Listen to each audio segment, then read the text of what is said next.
아침에 눈 떴을 때 세상이 딱 이 정도로 보이시는 분들 계시죠? 폰을 눈앞 10cm까지 바짝 붙여야 겨우 글자가 보이는 분들입니다. 실제 저희 병원에 오셨던 이 환자분도 마이너스 7.75디옵터의 고도근시 환자분이었는데요. 안경 없이는 일상생활이 아예 불가능한 수준이셨죠. 그런데 검사해보니 각막 두께가 500에서 550 마이크로미터 사이 정상이었고, 두께로만 따지면 스마일 라식도 할 수 있었습니다.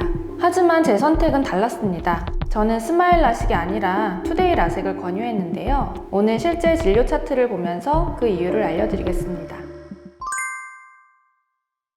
안녕하세요. 강남 성모원안과 안과 전문의 김혜원 원장입니다. 오늘 소개해드릴 환자 케이스는 마이너스 7디옵터가 넘는 고도근시 환자분이었는데요. 난시까지 많으셔서 합도수가 상당히 높은 상황이었습니다. 아침에 일어나서 거의 하나도 안 보여서 침대맡에서 안경을 찾아야 되고, 시력 검사를 하면 가장 위에 있는 글자도 거의 안 보이는 수준이신데요. 보통 이 정도 도수가 되는 분들이 병원에 오시면 요즘 유행하는 스마일 수술을 해야지, 또는 라섹을 해야지 라고 마음속으로 한두 가지 수술을 정해놓고 오시는 분들이 많습니다. 하지만 안과 의사인 저는 환자의 도수만 가지고 수술을 결정하지는 않습니다. 이건 수많은 단서 중에 하나일 뿐이니까요. 먼저 환자 수술 전 검사일 날의 자동 굴절 검사 결과값입니다. 마이너스 7.5 정도가 넘죠. 그래서 근시가 상당히 많다고 생각하시면 되겠고, 난시값도 마이너스 1디옵터 정도, 그리고 난시축이 나와 있습니다. 그래서 이 자동 굴절 검사를 가지고 정확한 굴절 도수다 이렇게 판단할 수는 없어요. MR이라고 해서 의사 또는 검안사가 정확한 굴절 도수를 결정하게 되고요. 또 환자의 안경 도수도 중요합니다. 수술하는 날 또는 검사하는 날에 안경을 가지고 오시는 게 좋겠죠. 이 안경이 예를 들어서 3년 전에 맞췄다 굴절 도수랑 지금 결과값이랑 많이 다르다, 환자의 도수가 얼마나 변화했는지, 또 최근 들어서 시력이 변화했는지를 알려주는 지표가 됩니다.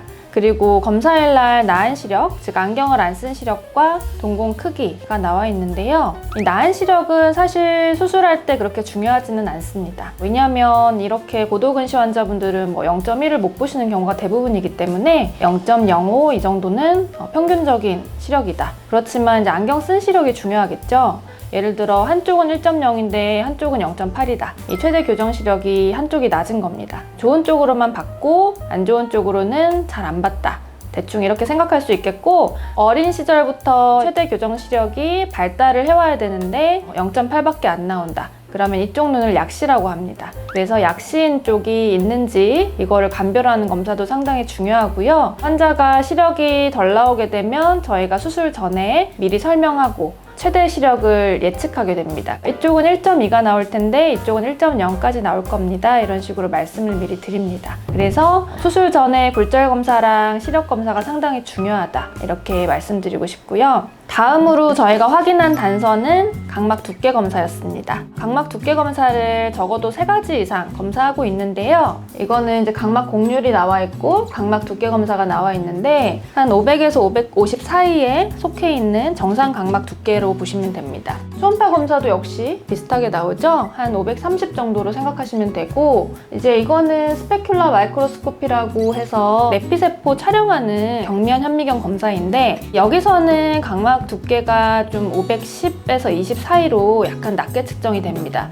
이 검사 결과는 원래 좀 각막 두께가 얇게 측정되는 경향이 있는데요. 저희는 가장 보수적으로 생각을 합니다. 보수적으로 봤을 때도 각막 두께는 괜찮은 편이었습니다. 저희가 이제 잔여 각막 두께, RST라고 하는 거는 각막 절개가 이루어지면 그 절개면 밑에 절삭량이 있는데, 그거 위에 거랑 밑에 거 다 날려버리고 나서 그 완전 밑에 거를 얘기하는 거예요. 근시만 있는 게 아니라 난시도 많았고 절삭량을 딱 계산하면 절삭량이 상당한 수준이었고, 결론적으로 말씀드리면 투데이 라섹이 상당히 강도를 높게 많이 남길 수 있는 수술 방법이다 라고 설명드릴 수 있겠고요. 그렇지만 이제 스마일 라식이라고 해서 강도가 매우 약하냐? 그렇지는 않습니다. 각막 두께는 500대 초반이라고 생각할 수 있겠고, 또 각막 모양을 봤을 때는 아주 대칭적이고 예쁜 눈은 아니었어요. 약간 이제 아래로 치우쳐 있는 모양을 하고 있고요. 각막이 좀 약해져 있고 아래쪽이 좀 얇아져 있는 그런 분들은 수술을 할 때 상당히 주의해야 되고, 또 각막 모양,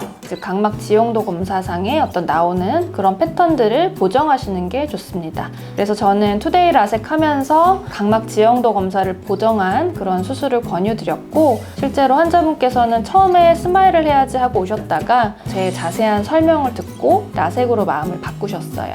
저는 수술 직후의 편안함보다는 수술하고 10년, 20년 뒤에 어떻게 될까를 많이 생각하고 예측하는 편인데요. 이 라섹 같은 경우 RST가 많이 남기 때문에 수술하고 나서 예를 들어 다시 근시가 왔을 때도 재수술을 할 수 있을 거라고 판단을 했습니다. 환자분의 생활 습관, 나이, 굴절 도수, 시력, 각막 두께, 각막 모양 여러 가지 것들 종합적으로 판단해서 수술을 해야 오랫동안 좋은 시력을 유지하실 수 있을 것 같고요. 2024년도에 수술하신 분인데 수술 전에 0.1이 안 나오셨는데 10월 달에 처음 시력 검사를 했는데 그때 1.0이 나와서 너무 놀라시면서 좋아하셨고, 수술하고 한 3개월 차 정도에 1.2가 나왔고요. 마지막 검사 결과를 보시면 1.2에서 1.5까지도 나오셔서 상당히 만족하시면서 지내고 계십니다. 각막 두께도 440 마이크로미터 이상으로 상당히 두껍게 규칙적으로 잘 유지되고 있습니다.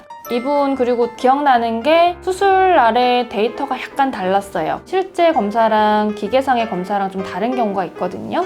그래서 철저하게 하고자 조절마비 굴절 검사라는 것도 진행하고 굴절 도수를 여러 번 측정을 하게 됩니다. 좋은 결과는 물론 수술 기계와 집도의도 중요하겠지만 이런 검사 결과를 아주 정확하게 집요하게 검사하는 병원의 시스템, 이런 것에도 있다고 생각합니다.